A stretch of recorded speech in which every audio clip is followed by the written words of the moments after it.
संजना की शादी को 1 साल होने वाला था। आदित्य एक जिम्मेदार और गंभीर युवक था जो दिन भर ऑफिस में व्यस्त रहता।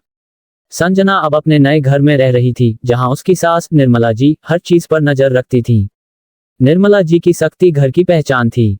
हर दिन हर काम का समय तय था, लेकिन उनकी सख्ती के पीछे दयालुता और परिवार के प्रति गहरी जिम्मेदारी थी। संजना, ये कपड़े ठीक से अलमारी में रखो, रसोई का सामान भी संभाल कर रखो। मैं नहीं चाहती कि छोटे छोटे कामों की वजह से घर में असुविधा हो, निर्मला जी ने गंभीर स्वर में कहा। संजना ने मुस्कुराते हुए जवाब दिया, हाँ मां जी, ध्यान रखूंगी। लेकिन भीतर उसका मन हल्का असहज था। घर के हर कोने में सख्ती की भावना उसे कभी कभी दबाव में डालती थी। संजना एक खुशमिजाज, मिलनसार और थोड़ी नासमझ लड़की थी। वह अपनी सास के नियमों को मानने की कोशिश कर रही थी, लेकिन कभी कभी उसे थोड़ी निजता चाहिए होती। संजना ने देखा कि घर के नियम इतने कड़े हैं कि हर काम की टाइमिंग तय है। सुबह उठने से लेकर खाना बनाने, सफाई करने और शाम का समय बिताने तक सब कुछ नियंत्रित है। संजना, रसोई की झाड़ू सही से रखो। कल शाम अगर बर्तन नहीं धोए तो मुझे बहुत मुश्किल होगी, निर्मला जी ने कहा। संजना ने सिर झुकाया और बोली, ठीक है मां जी। लेकिन भीतर वह सोच रही थी कि क्या ये सब उसकी स्वतंत्रता के लिए जरूरी है। कभी कभी वह खुद को थकान और दबाव में महसूस करती थी। दिन ब दिन संजना अपने कमरे में अकेले समय बिताने लगी। वह फोन पर लंबे समय तक चैट करने लगी, कभी कभी हंसती, कभी उदास हो जाती। निर्मला जी ने देखा, लेकिन उन्होंने सीधे कुछ नहीं कहा। वह समझ गई कि कुछ छिपा हुआ है। निर्मला जी ने खुद से सोचा, संजना को सिर्फ सख्ती से नहीं, समझाने से सुधारना होगा। परिवार की सुरक्षा और सम्मान सबसे पहले हैं। संजना धीरे धीरे एक युवक, विकास, से मिलने लगी। शुरुआत केवल दोस्ती थी, लेकिन धीरे धीरे ये छुपा हुआ रोमांटिक रिश्ता बन गया। रात में फोन पर बातें, चोरी छिपे मिलने और झूठ बोलना उसकी आदत बन गई। निर्मला जी ने ये सब देखा। संजना कुछ छुपा रही है। ये सिर्फ दोस्तों की बातें नहीं है, उन्होंने सोचा। सास ने सीधे कॉन्फ्रंटेशन करने के बजाय छुप छुप कर उसकी निगरानी शुरू की। संजना हर बार मिलते समय डरती थी कि कोई देख न ले। वह और विकास पार्क में मिलते, हंसते और अपने भावनाओं को साझा करते। लेकिन निर्मला जी की नजरें सब देख रही थीं। उन्होंने धीरे धीरे संजना को मार्गदर्शन देने और सही राह दिखाने की योजना बनाई। हर मिलन के बाद संजना अंदर से कन्फ्लिक्टेड महसूस करती। वह जानती थी कि उसका रिश्ता गलत है, पर रोमांस की वजह से वह खुद को रोक नहीं पाती। सास की योजना ये थी कि बिना गुस्सा दिखाए संजना को सही दिशा में लाया जाए। एक दिन संजना पार्क में विकास से मिल रही थी। निर्मला जी ने देखा कि दोनों एकदम गुप्त तरीके से बातें कर रहे थे। सास ने संजना को घर बुलाया। संजना, मैं जानती हूं कि तुम किसी के साथ मिल रही हो। ये घर और परिवार तुम्हारे भरोसे पर टिका है। अगर तुम सच में खुश रहना चाहती हो तो पहले परिवार की अहमियत समझो। संजना डर गई और रोते हुए बोली, मां जी, मुझे नहीं पता था कि यह इतना गलत होगा। मैं सिर्फ खुश रहना चाहती थी। विकास ने भी वहीं पर शर्मिंदा होकर दूर चला गया। सास ने प्यार और गंभीरता से कहा, सच्ची खुशी सिर्फ रोमांस में नहीं होती। भरोसा, सम्मान और परिवार की सुरक्षा भी खुशी हैं। संजना पहली बार महसूस कर पाई कि उसने परिवार के लिए विश्वासघात किया है। आदित्य को इस संबंध का पता चला। वह गुस्से में था और तलाक की धमकी दी। संजना, मैं तुम्हें अब पहले जैसी तरह नहीं देख सकता। तुमने मुझे और इस परिवार को धोखा दिया। हम तलाक ले लेंगे। संजना की आंखों में आंसू थे। उसने स्वीकार किया कि वह गलती कर चुकी है। निर्मला जी ने संजना का हाथ पकड़ा और कहा, बेटा, अगर तुम सही रास्ते पर चलोगी, मैं तुम्हारे साथ हूं। परिवार की अहमियत समझो। संजना ने निश्चय किया कि अब वह पूरी तरह बदल जाएगी। कुछ हफ्तों बाद आदित्य का गंभीर सड़क हादसा हुआ। वह पैरालाइसिस का शिकार हुआ। संजना ने बिना सोचे दिन रात उसका ख्याल रखना शुरू किया। वह उसे खिला रही थी, नहलाने में मदद कर रही थी, दवाई दे रही थी और डॉक्टर के पास ले जा रही थी। निर्मला जी ने ये सब देखा और धीरे धीरे संजना में बदलाव महसूस किया। अब वह केवल सास के लिए नहीं, बल्कि सच्चे परिवार के प्रति जिम्मेदार बहू बन गई थी। सड़क हादसा उस दिन हुआ जब आदित्य ऑफिस से घर लौट रहे थे। उनका वाहन अनियंत्रित होकर सड़क किनारे पलट गया। परिवार के सदस्यों को यह खबर सुनकर जैसे समय ठहर गया। संजना दौड़ती हुई अस्पताल पहुंची। उसके हाथ कांप रहे थे और दिल तेजी से धड़क रहा था। डॉक्टर ने गंभीर स्वर में कहा, हमें तत्काल ऑपरेशन करना होगा। लेकिन रीढ़ की हड्डी गंभीर रूप से क्षतिग्रस्त हुई है। मरीज को पूरी जिंदगी चलने फिरने में कठिनाई होगी। पैरालाइसिस की संभावना अधिक है। संजना के पैरों तले जमीन खिसक गई। आंखों में आंसू थे और वह समझ नहीं पा रही थी कि अब वह क्या करें। लेकिन उसके अंदर एक अटूट संकल्प जागा, वह आदित्य की हर संभव मदद करेगी, चाहे कुछ भी हो। संजना ने आदित्य का हाथ पकड़ा। वह उसकी आंखों में देख रही थी, उसकी पीड़ा महसूस कर रही थी। आदित्य, मैं तुम्हारे साथ हूँ। हम साथ में सब कुछ सहेंगे, उसने धीरे से कहा। निर्मला जी ने उसे सांत्वना दी, लेकिन अपनी आंखों में गंभीरता थी। बेटा, ये समय तुम्हारे बदलने और जिम्मेदारी समझने का है। अब तुम्हें साबित करना होगा कि तुम परिवार और अपने पति के लिए पूरी तरह समर्पित हो। संजना ने खुद से कहा, अब मैं पिछली गलती नहीं दोहराऊंगी। चाहे कुछ भी हो, आदित्य के लिए हमेशा रहूंगी। संजना ने दिन रात आदित्य की देखभाल शुरू की। सुबह सुबह उसकी दवाएं और इंजेक्शन समय पर देना, खाना खिलाना और उसकी पसंद के अनुसार आहार तैयार करना, बिस्तर पर बैठाने और पलटाने में मदद करना, डॉक्टरों और नर्सों के साथ सभी जरूरी मीटिंग्स करना। पहली रात संजना अस्पताल की कुर्सी पर बैठी, उसका सिर हाथों पर टिकाए और अपनी आंखों में आंसू थे। आदित्य दर्द में था, लेकिन संजना की आंखों में उसने एक अजीब सा विश्वास देखा। निर्मला जी ने उसे देखा और मन ही मन सोचा, ये बहू सच में बदल गई है। अब केवल परिवार के लिए जी रही है। यही सच्चा परिवर्तन है। निर्मला जी ने संजना के समर्पण को देखते हुए धीरे धीरे उसे मार्गदर्शन देना शुरू किया।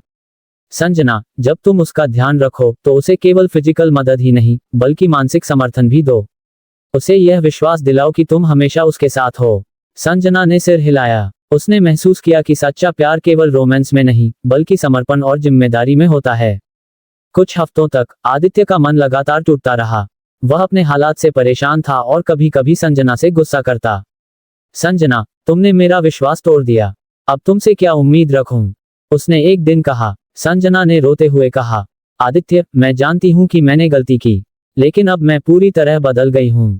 मैं तुम्हारे बिना नहीं रह सकती। चाहे कितना भी कठिन हो, मैं हमेशा तुम्हारे साथ रहूंगी। धीरे धीरे आदित्य ने देखा कि संजना का समर्पण केवल शब्दों में नहीं है। वह हर दिन उसे संभाल रही है, हर दर्द में उसके साथ है। संजना ने अब केवल पति के लिए नहीं, बल्कि पूरे परिवार के लिए जीना शुरू किया। उसने घर के छोटे छोटे काम, सास के आदेश और आदित्य की जरूरतों को अपने जीवन का केंद्र बना लिया। निर्मला जी ने संजना के बदलते स्वभाव और समर्पण को देखकर महसूस किया कि बच्ची ने अपनी गलती से सीखा और सच में बदल गई है। रात में संजना आदित्य के सिर पर हाथ फेरती और कहती, तुम ठीक हो जाओगे, मैं हमेशा तुम्हारे साथ हूँ। आदित्य धीरे धीरे उसकी आंखों में भरोसा महसूस करता। सास संजना को अलग से प्यार और आशीर्वाद देती, लेकिन उसे कभी भी यह न बताती कि वह सब देख रही हैं। आदित्य के पैरालाइसिस के कुछ महीनों बाद घर और अस्पताल दोनों ही जगह संजना का दिन रात का समर्पण जारी रहा। वह न केवल उसकी शारीरिक देखभाल कर रही थी, बल्कि उसके भावनात्मक दर्द और अकेलेपन को भी समझ रही थी। संजना ने महसूस किया कि अब उसका काम केवल पति को संभालना ही नहीं है, बल्कि उसे यह भरोसा दिलाना भी है कि वह अब पूरी तरह बदल चुकी है। एक दिन आदित्य के चेहरे पर हल्की मुस्कान आई। यह इतनी छोटी लेकिन बेहद अहम थी। संजना, तुम हमेशा मेरे साथ हो, आदित्य ने धीमे स्वर में कहा। संजना की आंखों में आंसू थे। उसने धीरे से उसका हाथ थामा और कहा, हाँ आदित्य, हमेशा। अब तुम अकेले नहीं हो। निर्मला जी ने ये पल चुपचाप देखा। उन्होंने खुद से कहा, बेटा, ये वही परिवर्तन है जिसे मैंने देखा। अब संजना केवल अपने लिए नहीं, बल्कि पूरे परिवार के लिए जी रही है। निर्मला जी ने संजना की परीक्षा लेने के लिए छोटे छोटे कठिन फैसले लेना शुरू किया। कभी संजना को घर के बड़ों से कठिन निर्णय लेने पड़ते, कभी उसे आदित्य के दर्द और गुस्से को संभालना पड़ता, कभी उसे घर की आर्थिक और रोजमर्रा की जिम्मेदारियां पूरी करनी पड़ती। संजना ने हर बार सहनशीलता, संयम और प्यार का परिचय दिया। उसने महसूस किया कि सच्चा परिवार वही है जिसमें प्यार के साथ जिम्मेदारी भी हो। आदित्य कभी कभी संजना पर गुस्सा निकाल देता। संजना हमेशा शांत और समझदारी से जवाब देती। एक दिन आदित्य ने कहा, तुम मेरी उम्मीदों पर खरी नहीं उतरी हो। संजना ने कहा, आदित्य, मैं जानती हूं कि मैंने गलती की। अब मैं सिर्फ तुम्हारे लिए और परिवार के लिए जी रही हूं। धीरे धीरे आदित्य ने देखा कि यह केवल शब्द नहीं, बल्कि हर दिन की कर्म और समर्पण है। सास निर्मला जी ने देखा कि संजना न केवल आदित्य का ख्याल रख रही है, बल्कि घर के सभी सदस्यों और नियमों का सम्मान भी कर रही है। घर का माहौल धीरे धीरे बदलने लगा। आदित्य धीरे धीरे अपनी नाराजगी और दुख को पीछे छोड़ते हुए संजना के समर्पण को महसूस करने लगे। संजना अब पूरी तरह परिवार और पति के प्रति जिम्मेदार बहू बन चुकी थी। कभी आदित्य की स्वास्थ्य में अचानक गिरावट, संजना का डर और रात भर जागकर उसकी देखभाल, सास द्वारा छोटी छोटी कठिनाइयां और परीक्षाएं, संजना का हर बार धैर्य और प्यार दिखाना। इन सीन में दिखाया गया कि कैसे बहू अपनी पुरानी गलती को समझकर बदलती है और उसका परिवर्तन केवल दिखावटी नहीं, बल्कि सच्चा और स्थायी है। एक दिन आदित्य ने पहली बार संजना के सामने कहा, संजना, मैंने महसूस किया है कि तुम बदल गई हो। अब मैं तुम्हें केवल अपनी पत्नी के रूप में नहीं, बल्कि सच्चे साथी के रूप में देख रहा हूँ। संजना की आंखों में खुशी और राहत थी। निर्मला जी ने भीतर से मुस्कुराते हुए सोचा, बेटा, यही वही परिवर्तन है जिसे मैंने देखा। अब परिवार सुरक्षित है और बहू ने सच्चाई समझ ली है। आदित्य अब संजना के समर्पण को हर दिन महसूस कर रहे थे। पहले जहां उनके दिल में गुस्सा और नाराजगी थी, अब धीरे धीरे विश्वास और प्यार की भावना जाग रही थी। एक दिन संजना ने आदित्य को नहलाने में मदद की। आदित्य ने पहली बार उसके हाथों को मजबूती से थामा और कहा, संजना, अब मुझे भरोसा है कि तुम सच में बदल गई हो। मैंने अपने क्रोध और निराशा को पीछे छोड़ दिया है। अब मैं तुम्हें सिर्फ पत्नी नहीं, बल्कि सच्ची साथी के रूप में देखता हूँ। संजना की आंखों में आंसू थे और उसने कहा, आदित्य, मैं हमेशा तुम्हारे साथ रहूंगी। अब मैं केवल अपने लिए नहीं, बल्कि परिवार के लिए जी रही हूँ। निर्मला जी ने ये पल चुपचाप देखा। उन्होंने सोचा, बेटा, यही तो सच्चा परिवर्तन है। अब बहू ने अपने कर्म और समर्पण से परिवार की अहमियत समझ ली है। कहानी को वास्तविक बनाने के लिए घर में कुछ छोटे छोटे ट्विस्ट और चुनौतियां आईं। आदित्य की अचानक स्वास्थ्य में गिरावट, जिससे संजना की चिंता बढ़ी। घर में अचानक आर्थिक समस्या और जिम्मेदारियों का बढ़ना। संजना को बाहरी रिश्तों और पुराने दोस्तों की याद से उलझन महसूस होना। इन कठिनाइयों में संजना ने धैर्य और संयम बनाए रखा। उसने हर बार सास के मार्गदर्शन और अपने सीखों के आधार पर सही निर्णय लिया। निर्मला जी ने संजना की परीक्षा लेने के लिए कई छोटे छोटे टास्क दिए। संजना ने हर बार प्यार और समझदारी से काम किया। रसोई और घर के कामों में सुधार, आदित्य के साथ धैर्यपूर्ण व्यवहार, घर के सभी सदस्यों के साथ संतुलित संबंध। निर्मला जी ने महसूस किया कि संजना अब केवल बहू नहीं, बल्कि परिवार का पिलर बन गई है। एक दिन निर्मला जी ने संजना को गले लगाते हुए कहा, बेटा, तुम्हारे परिवर्तन ने हमें दिखाया कि इंसान सच में बदल सकता है। अब मैं तुम्हें गर्व से देख सकती हूँ। संजना की आंखों में खुशी और आभार की भावना झलक रही थी। आदित्य धीरे धीरे अपनी नाराजगी और दुख को पूरी तरह छोड़ रहे थे। उसने संजना से कहा, संजना, अब मुझे यकीन है कि तुमने अपनी गलती से सीखा है। मैं तुम्हें पूरी तरह स्वीकार करता हूँ। तुम अब केवल मेरी पत्नी नहीं, बल्कि सच्चे परिवार की संरक्षक हो। संजना ने अपने हाथों में आदित्य का हाथ पकड़ा और कहा, मैं हमेशा अपने कर्मों और समर्पण से साबित करती रहूंगी कि मैं बदल गई हूँ। अब हमारी जिंदगी केवल परिवार और प्यार के लिए होगी। ये पल कहानी का इमोशनल हाई पॉइंट था, जहां पति और बहू दोनों ने विश्वास, प्यार और समर्पण को महसूस किया। संजना का बदलाव केवल आदित्य के लिए नहीं, बल्कि पूरे परिवार के लिए था। उसने सास की बातें अपनाई और घर के हर सदस्य के साथ सही व्यवहार किया।